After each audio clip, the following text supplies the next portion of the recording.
Red wine dripping down my face. Expensive Merlot soaking into my silk blouse.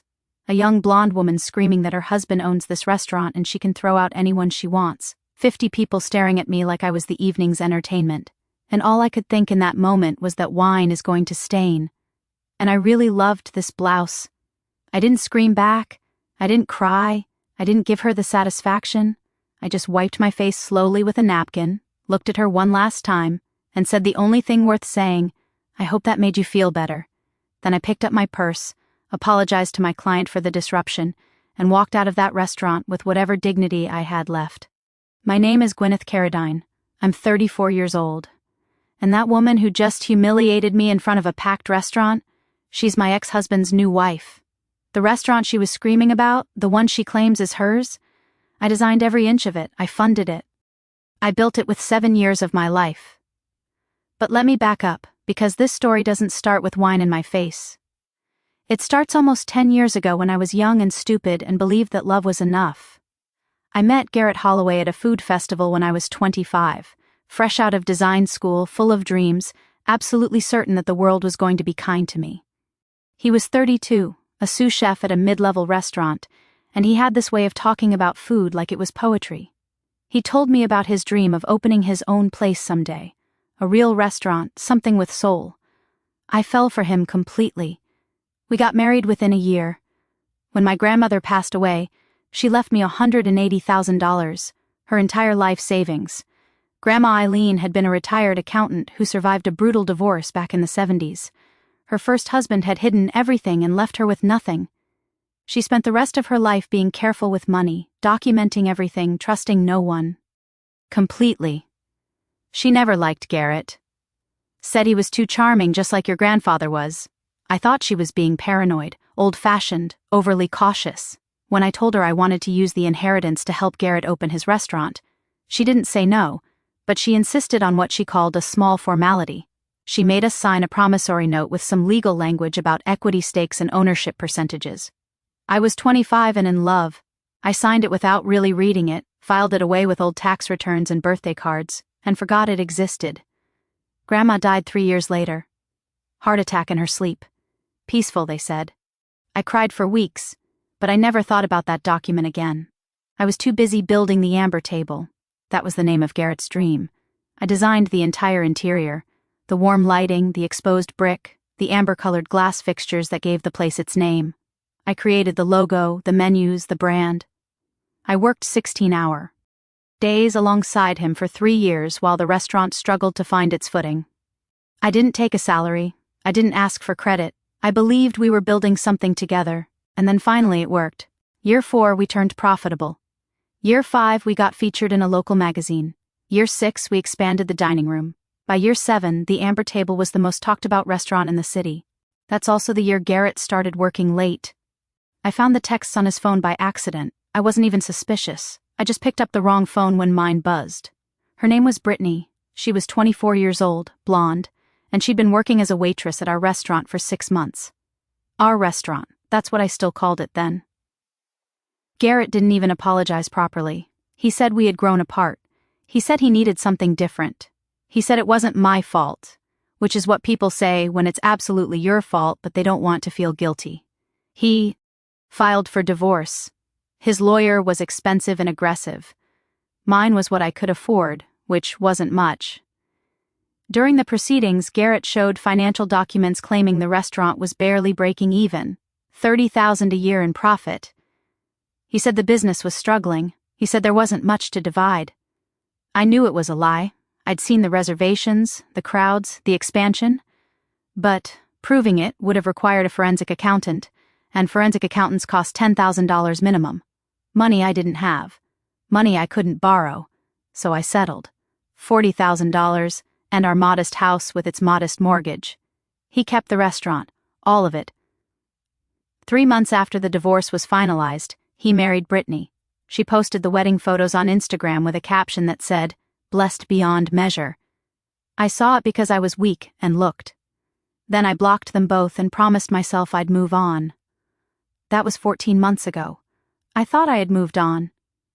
As rebuilding my design business slowly, taking small clients, paying my bills, trying not to think about the life I'd lost. My cat became my only dinner companion, which honestly was an upgrade. Unlike Garrett, she actually listened when I talked, and she never once told me to calm down, which automatically made her better company than most men I dated. So how did I end up at the amber table on that particular night, getting wine thrown in my face? I had a meeting with a potential client. Raymond Talbot, 58, owned a chain of boutique hotels and was looking for a designer to renovate his newest property. This was the biggest opportunity of my struggling career. His assistant made the reservation at the most talked-about restaurant in town. I didn't know where we were going until my taxi pulled up and I saw the sign. My stomach dropped. I almost told the driver to keep going, but I couldn't cancel on this client. So I went inside, requested a corner table, and prayed I could get through dinner without being noticed. I almost made it. Brittany spotted my name on the reservation list. I learned later that she'd spent months stalking my social media during and after the affair. She knew exactly what I looked like. She'd been studying me the way insecure women study the women who came before them. She waited until I was mid-conversation with Raymond, then approached our table with a smile that didn't reach her eyes. Asked if I was enjoying her restaurant. I stayed polite, said the food was lovely, hoped she'd walk away. She didn't. She escalated, called me pathetic, said I had some nerve showing my face here. Then she grabbed my wine glass and threw it directly at my face. The whole restaurant went silent. I could have screamed. I could have cried. I could have told everyone within earshot exactly who built that restaurant and who paid for it. But I didn't. I just wiped the wine from my eyes, looked at her calmly, and walked out. Raymond followed me outside. He insisted on paying for my dry cleaning. He apologized like it was his fault, and he looked at me with something I hadn't seen in a long time. Respect. I went home that night in wine-stained clothes, thinking I had healed from all of this. The incident proved me wrong. The wound was still open, still raw, still bleeding. But something else woke up inside me too, something that had been sleeping for 14 months. It wasn't sadness. It wasn't self-pity. It was clarity. The video appeared online 2 days later. Someone at the restaurant had recorded the whole thing. Of course they had. Everyone has a phone now, and public humiliation is content. The clip showed Brittany throwing wine in my face, showed me sitting there stunned, showed me walking out with my head held high. It got posted to TikTok with the caption, "Rich wife throws wine at mystery woman at fancy restaurant." Within 48 hours, it had 200,000 views. Local news picked it up. There were think pieces AB, out restaurant drama, and jealous wives, and women supporting women. Except nobody knew who I was or why any of it happened. The comments were split down the middle. Half the people called Brittany a queen protecting her territory. The other half called it assault and said I should press charges. Nobody asked for my side of the story. I was just the mystery woman who got wine thrown on her, a supporting character in someone else's narrative. Then Garrett released his statement. He posted it on the restaurant's Instagram account. Very professional, very polished, clearly written by a publicist. It expressed regret that his ex-wife chose to visit their establishment and cause a scene. It explained that his wife was simply defending their family from harassment. It wished me well and hoped I would find peace. I read it 3 times. Each time I felt something tighten in my chest. He made me sound crazy, obsessive, the bitter ex-wife who couldn't move on. And because he had the platform. And I didn't. His version became the truth. The calls started coming after that. My mother telling me I should have known better than to go there. Former friends suggesting maybe I was being that kind of ex-wife. A cousin I barely talked to sending me an article about how to heal from divorce with a note that said, "Thought of you." Nobody asked what actually happened. Nobody wondered why a woman who hadn't contacted her ex-husband in over a year would suddenly show up at his restaurant to cause trouble. The story was already written, and I was the villain. I spent a week in a fog, working on small projects, feeding my cat, trying to convince myself that this would blow over and everyone would forget. I deleted my social media because the notifications were making me sick. I stopped answering calls from numbers I didn't recognize. Then Raymond Talbot called. I almost didn't pick up. I assumed he was calling to cancel our contract. Why would a successful hotel owner want to work with T? He crazy ex-wife from the viral video? I braced myself for polite rejection. Instead, He said something I didn't expect. "I'm giving you the hotel project." "But that's not why I'm calling." He asked if I had time to meet for coffee. No pressure, no agenda, just a conversation. I said yes, because I had nothing left to lose. We met at a small cafe far from downtown. Raymond ordered black coffee and got straight to the point. He told me that 8 years ago his younger sister Catherine went through something almost identical. She'd been married to a man who owned a chain of dry cleaners. When they divorced, he showed the court falsified records claiming the business was failing. Catherine got almost nothing. She spent years struggling while her ex-husband lived large. Then 2 years after the divorce, Catherine found a document she'd forgotten about, a loan agreement that proved she'd invested her own money into his business. She took it to a lawyer who specialized in exactly this kind of a lawyer who works on contingency, because they know that when fraud is provable, they always win. Raymond slid a business card across the table. The name on it was Noreen Cassidy. I stared at the card for a long moment. Part of me wanted to take it immediately. Part of me wanted to push it back and say I was done with all of it. I told Raymond I wasn't sure I wanted to go backward. I'd spent 14 months trying to move forward. Opening this up again meant reliving everything. The betrayal, the divorce, the humiliation. What if I lost? What if he used his money and his lawyers to destroy me completely? What if there was nothing to find and I just ended up looking bitter and pathetic? Raymond didn't push. He just said that his sister asked herself the same questions, and then she decided that the truth mattered more than the risk. I took the card. That night, I sat in my apartment and thought about why I'd never investigated Garrett's finances before. The answer was simple and in full, I couldn't afford it. Forensic accountants charge $5,000 to $15,000 minimum. Good divorce attorneys want $10,000 retainers just to start. After the divorce, I could barely make rent. I had suspicions, plenty of them. But suspicions don't pay for experts. A contingency lawyer changed everything. If Noreen Cassidy took my case, I wouldn't pay unless we won. For the first time since the divorce, the door was actually open. I called her office the next morning and made an appointment. Just a consultation, I told myself. I wasn't committing to anything, I was just asking questions. I spent the 3 days before the meeting preparing like I was taking the bar exam. I read every bank statement I'd kept 3 times each. I organized files by date, made color-coded tabs, created a timeline of our marriage and business on a legal pad. I wasn't this prepared for my own wedding. Then again, maybe that had been the problem all along. That week, I also started keeping a dedicated folder, every screenshot I could find, every receipt, every financial document that crossed my path. My grandmother always used to say that paper remembers what people choose to forget. I never really understood what she meant until I needed it to be true. Noreen Cassidy's office was not what I expected. No fancy downtown high-rise, no leather furniture, no wall of intimidating law degrees. Just a modest suite in a professional building with clean carpets and organized files, a woman who clearly spent her money on work, not appearances. Noreen herself was 49, sharp-eyed and direct. No small talk, no pleasantries beyond a firm handshake and an offer of water. She sat across from me with a yellow legal pad and said 4 words that set the tone for everything. Tell me everything, leave nothing out. So I did, the whole story from the beginning. Meeting Garrett, falling in love, investing my grandmother's money, building the restaurant, 7 years of marriage, airing the affair, the divorce, the settlement, the viral video, the wine in my face. I talked for almost an hour. Noreen took notes and asked sharp questions but never interrupted the flow. When I finished, she put down her pen and asked the question that changed everything. How exactly did you give him the money?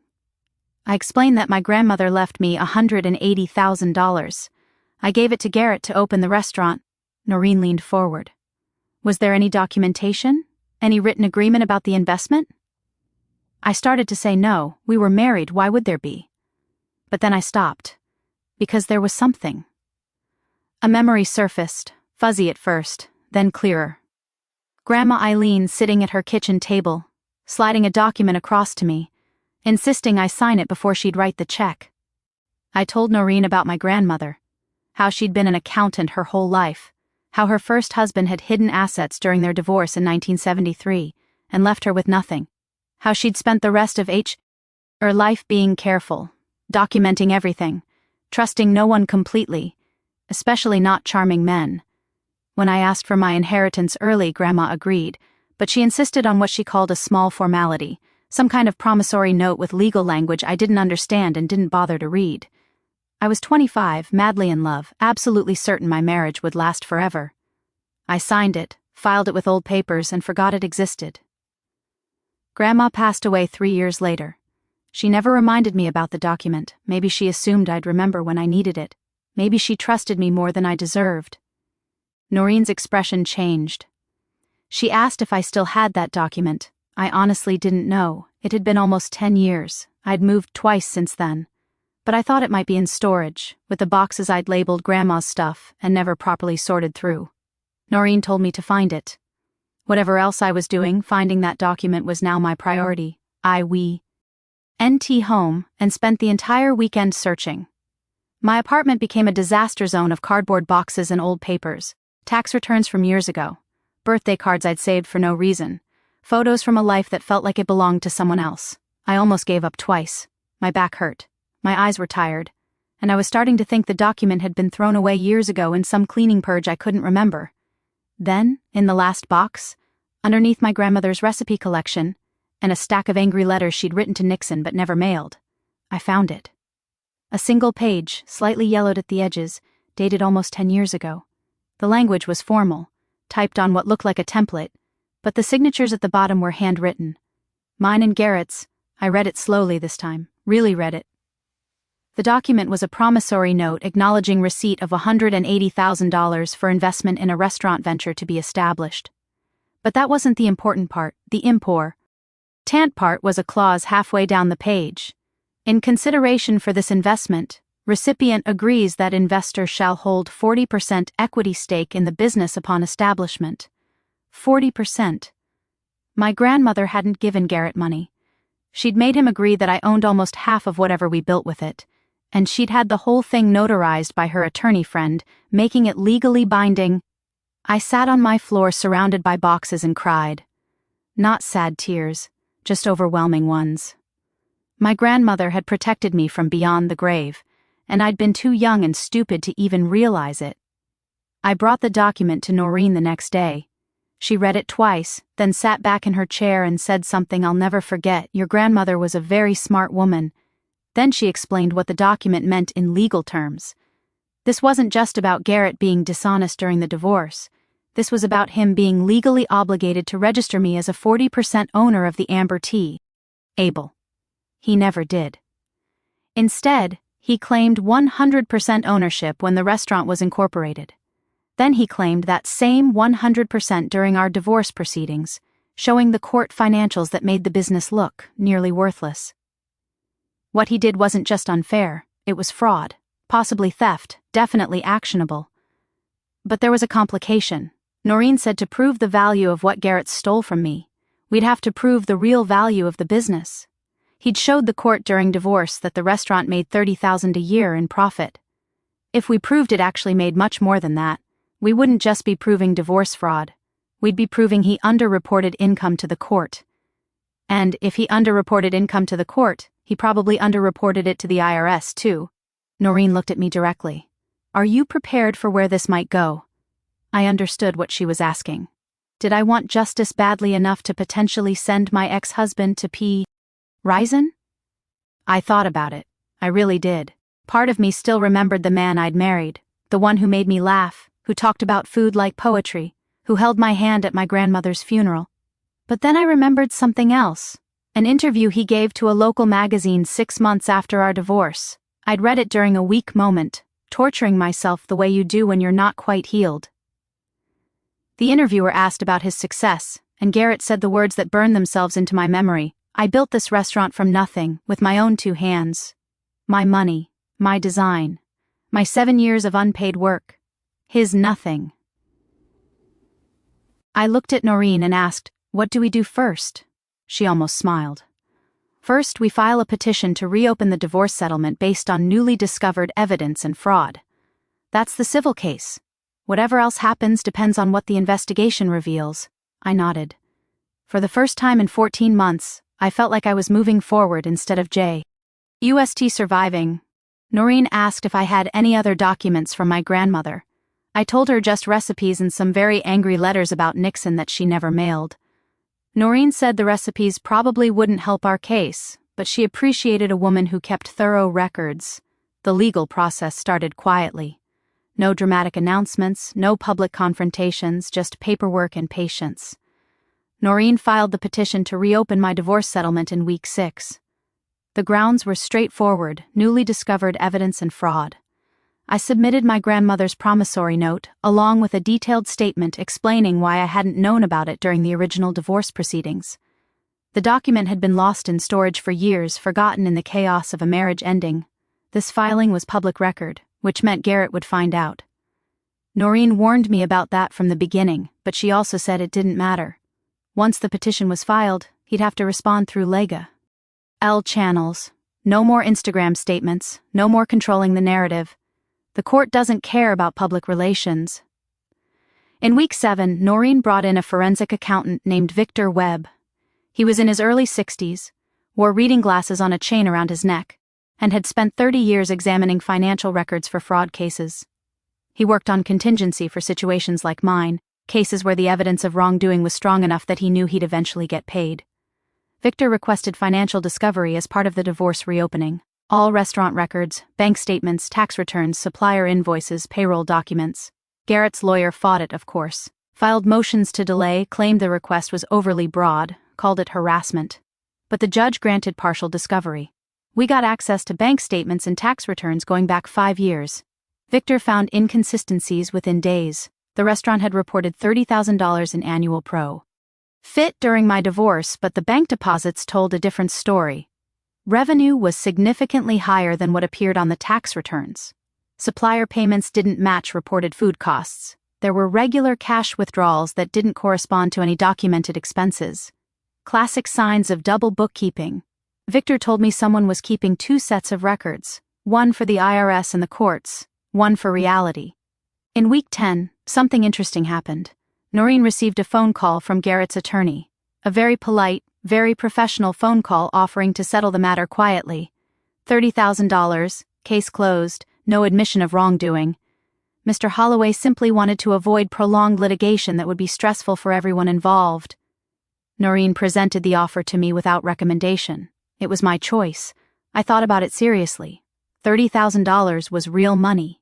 It would pay off my credit cards, give me a cushion, let me breathe a little ear. And accepting it would mean this was over. No more lawyers, no more digging through the past, no more risk. But here's the thing about settlement offers. If someone offers you money to stop looking at their finances, it usually means there's something worth finding. I told Noreen to decline. No counteroffer, no explanation, no drama. Just a polite no thank you through proper legal channels. I found out later that Garrett threw a glass against his office wall when his lawyer delivered the news. Apparently, the charming restaurateur had a temper when things didn't go his way. Funny how you can be married to someone for 7 years and never see that side of them. Or maybe I did see it and just convinced myself it was something else.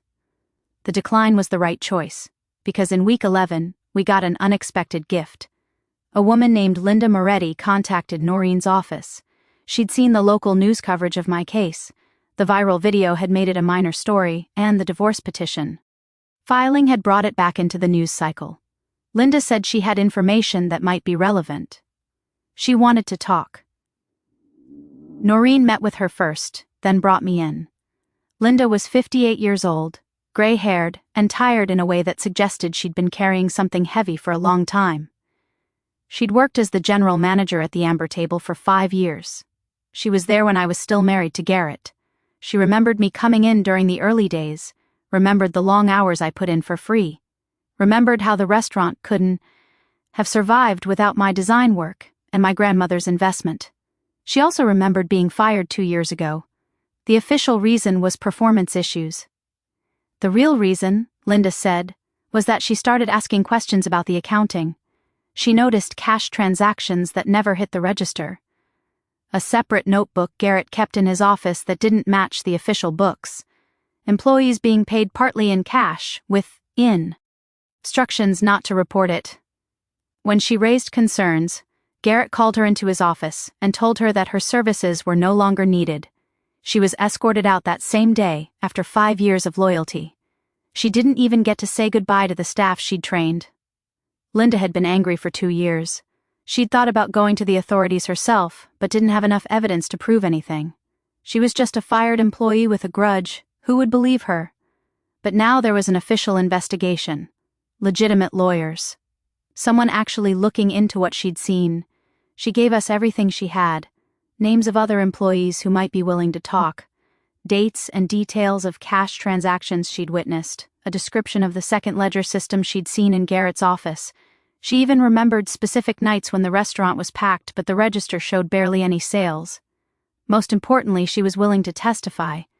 In week 14, Victor Webb completed his forensic analysis. The report was devastating.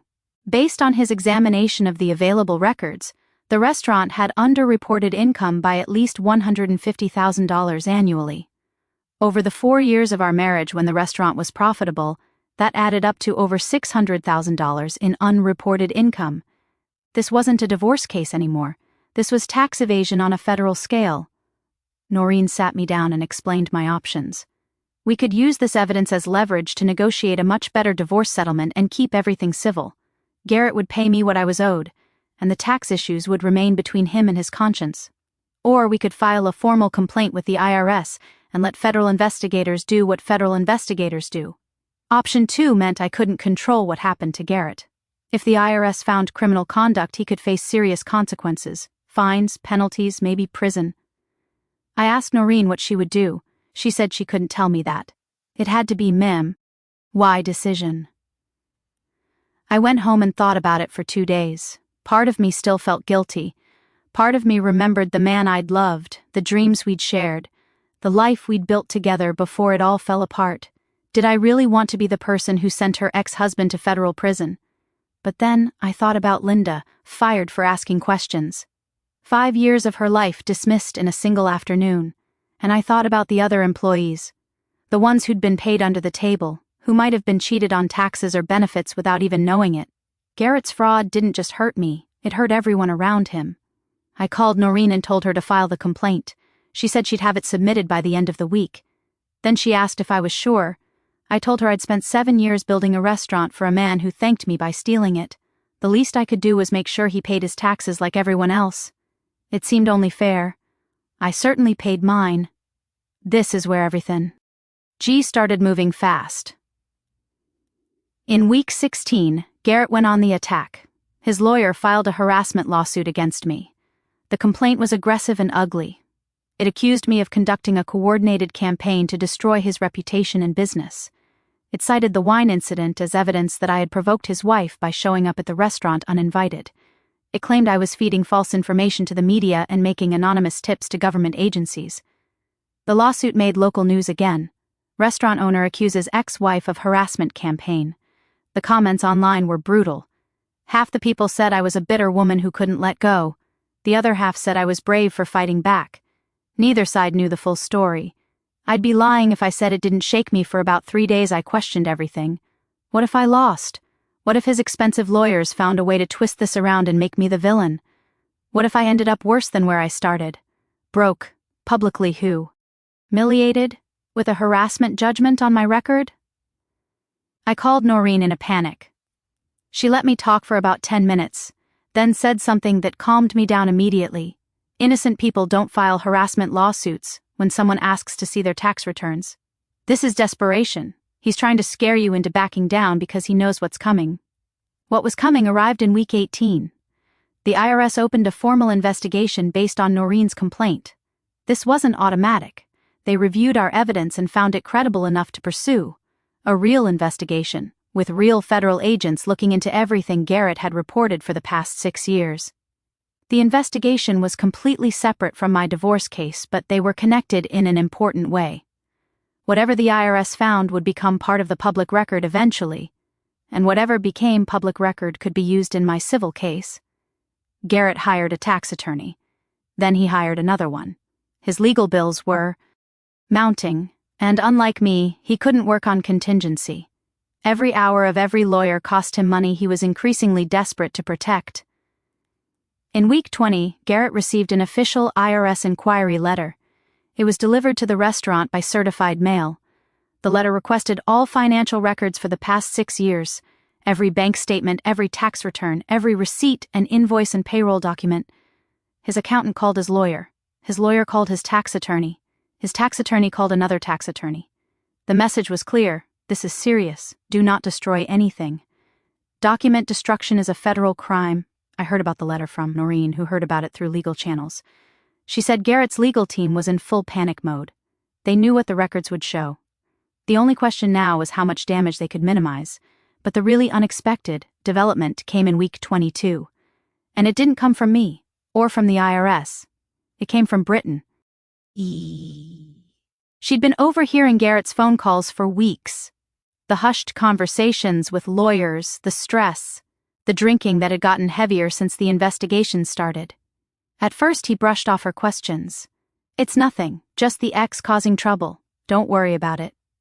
But Brittany wasn't stupid. Shallow, maybe. Status-obsessed, definitely. But not stupid. She started doing her own research. Reading about the case online, piecing together what was actually happening. When she finally understood the scope of it, the unreported income, the potential federal charges, the fines that could wipe out everything, she did exactly what you'd expect someone like Brittany to do. She protected herself. In week 22, she filed for divorce. Irreconcilable differences. No drama, no public statements. Just a quiet filing that showed up in court records. She wanted out before his debts became her debts.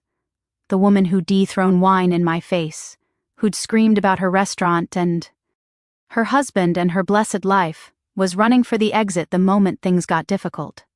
I wish I could say I was surprised. Garrett was now fighting on 3 fronts: the divorce reopening case against me, the federal investigation by the IRS, and a new divorce from his new wife. His charming empire was crumbling faster than he could hold it together. In week 24, his lawyer gave him the advice that spelled the end. Cooperate with the IRS. Fighting federal investigators was a losing game that ended in prison time. Cooperating meant fines, penalties, and probation, but probably no jail. The only path forward was to come clean. But here was the trap he'd built for himself. To cooperate with the IRS, he had to admit to the real income figures. And admitting the real income figures meant admitting he'd lied during our divorce. Every lie was connected to every other lie. Pull one thread and the whole thing unraveled. Week 30. I was sitting at my desk working on the final designs for Raymond Talbot's hotel renovation. My phone rang. Noreen? It's done. She said he agreed to everything. I asked her to repeat that. She explained that Garrett's lawyers had negotiated a global settlement. In the civil case, I would receive 40% of the assessed business value, plus damages for the years of withheld profit sharing. The business was worth less now than it had been before the scandal, around $450,000. But my share still came to approximately $180,000, plus $85,000 in damages and legal costs. Total recovery roughly $265,000. In the federal case, Garrett pleaded to tax evasion charges, probation, over $200,000 in fines, and a record that would follow him forever. No prison, but his reputation was destroyed. I thanked Noreen. She said I didn't need to thank her. I did the hard part. I hung up and sat quietly for a long time. No champagne, no celebration, no dramatic music swelling in the background. Just relief, like finally putting down something heavy. I'd been carrying for years and realizing my shoulders didn't have to hurt anymore. That night, I celebrated by ordering takeout from a restaurant that wasn't the Amber Table. The pad thai was mediocre, but at least nobody threw wine on me. Progress. The Amber Table sold 3 months later. Garrett had no choice. The fines and legal fees had drained everything. The restaurant that had been his dream, our dream, the thing I designed and funded and built alongside him, went to a restaurant group from out of state. They paid 40 cents on the dollar. Desperation sale. The new owners reached out to me. They'd read about the case and were curious about the woman who'd originally designed the space. Would I be interested in consulting on a refresh? I politely declined. That chapter was closed. Some rooms you don't need to walk back into, no matter how good the lighting is. Let me tell you where everyone ended up, and then I'll let you go.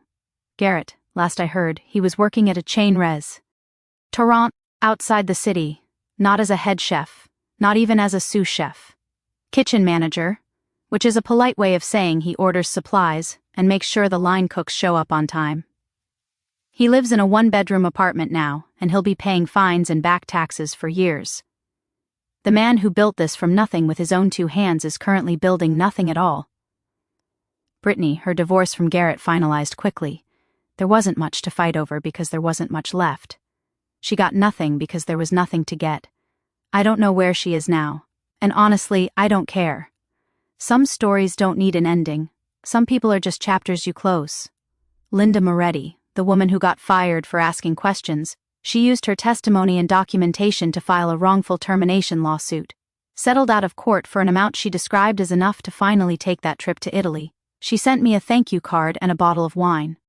I kept the card and drank the wine. It was much better than the Merlot Brittany threw at me. Raymond Talbot, he became my biggest client and eventually a friend. His hotel renovation won a regional design award. At the ceremony, he introduced me as the most resilient person he'd ever met. I